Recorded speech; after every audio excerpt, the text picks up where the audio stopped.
the Middle East heading towards even bigger confrontation. So, can we think that US-Iran war is not over yet? Well, the question is the center of high-stakes talk between United States and Iran in Switzerland, where the tension surged after Iran issued a direct warning linked to America's support for Israel. According to reports, Iran warned that unless Washington stops backing Israel, Tehran could respond even stronger against any kind of regional rival. The warning came after US President Donald Trump reportedly called on Iran to rein in Hezbollah, a key Iranian ally in Lebanon. Well, the sharp exchange briefly took ongoing negotiations, and then reports suggest that Iranian delegation temporarily walked out of the talks and protested before eventually returning to the negotiating table. The moment highlighted just how fragile these discussions remain. We were thinking that it was all over, but not really. Diplomacy has not collapsed, we all know it. But in fact, the both sides continued discussing on some of the most sensitive issues in the region.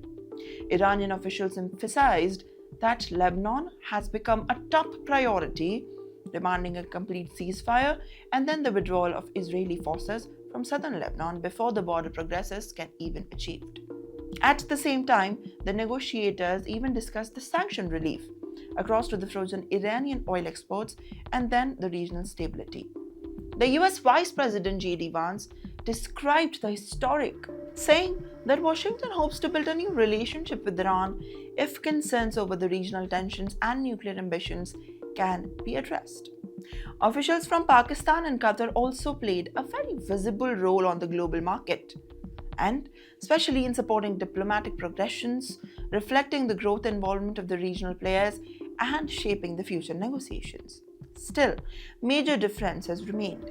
Iran continued to accuse Washington of applying double standards by criticizing Tehran's regional alliances and maintaining military as well as political support for Israel.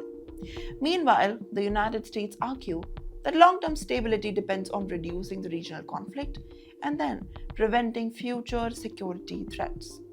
For now, the talks remain alive, but the path ahead is uncertain.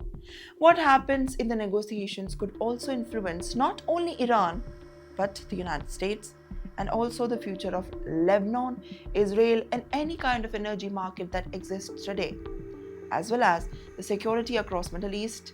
And as the diplomats continue talking behind the closed doors, the world is watching to see whether the moment leads to peace or another chapter of confrontation.